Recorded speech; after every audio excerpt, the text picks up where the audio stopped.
It's Tom and Todd's Face Off on WRKO.com.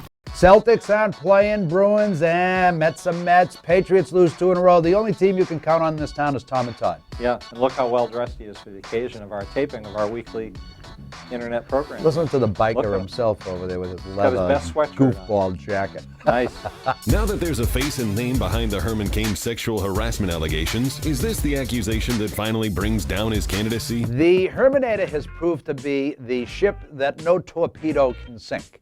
It's been amazing to watch, and it's been fun to watch, and lots of great chatter on our show about it. That being said, no. I think this woman does not have the power of persuasion yet with it. There are too many inconsistencies, too many holes in too many questions. There's also that saying, that which doesn't kill you makes you stronger. So far, nothing's been killing Herman Cain. He's been getting stronger. His poll numbers have, if anything, gone up. And this fourth one, and then the fifth one, and the sixth, seventh, eighth one, they may just fall off of him because he's become too big and powerful. I'm thinking about those crazy cartoons my grandson Ethan watches, and the people, you know, they turn the little thing on their wristwatch and they bounce off. People bounce off. That's what's going to happen with Herman. He's going to be a superhero. I'm thinking of Herman's posse.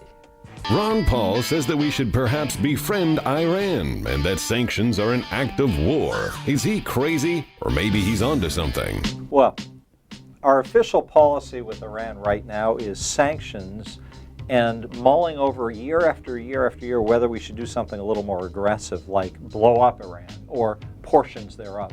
That doesn't sound like the best strategy in the world. So Ron Paul is proposing an alternate strategy. I happen to think in the land of the free, especially where free speech is protected in our Constitution and a vital part of our political process, I like the idea that there's somebody out there throwing different ideas by us. I don't think they sound particularly crazy. They sound kind of rational to me. I may disagree with them, but I like that he's raising different ideas, and I'm reluctant whenever I hear people doing ad hominem attacks on somebody for raising an alternative proposal. No argument at all about raising the proposal, nor about his full and vigorous exercise of his First Amendment rights. With regard to the idea that Iran is not reckless, a clear and present danger, certainly to the Middle East, if they had the power and capacity, they would be equally a clear and present danger to us.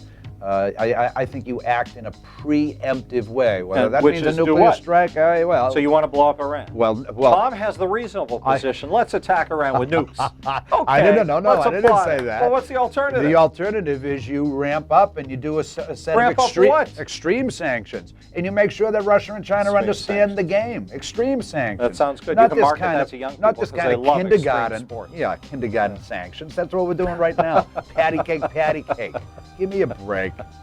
A new Obama ad asked the question, where would we be if Obama wasn't elected? So, tell us, where would we be if Obama wasn't elected? Oh, my Lord. Wow, does that open up a can of worms for the president as we contemplate Can you believe that's an ad in favor of him? What might have been. I thought it was a Saturday Night Live bit. The problem is, to give you an idea of where we would be or might have been, you have to tell me who the alternative was. John McCain was not going to be startlingly Let's just pick any random Republican who believes in the United States of America and the U.S. Constitution. McCain and Sarah Palin were not going to be startlingly different than Biden and Obama. You don't think? I don't know. I think you think they would have spent the first year pushing universal health care? I think they would have had a big stimulus package, not as big as this one, and probably with a little bit more focus.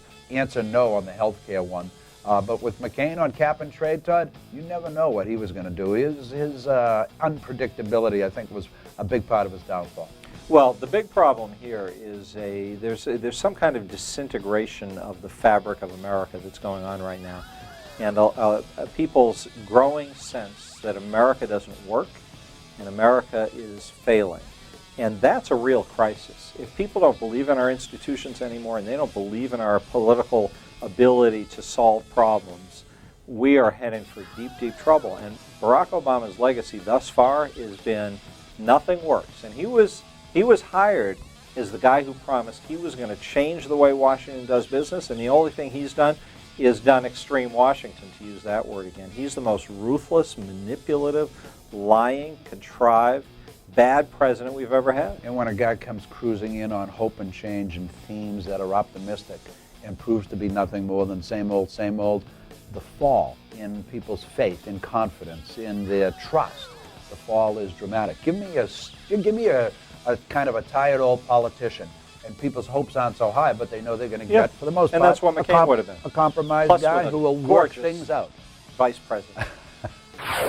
That's it. He'll be better dressed next week. Tom and Todd, Face Off, WRKO.com.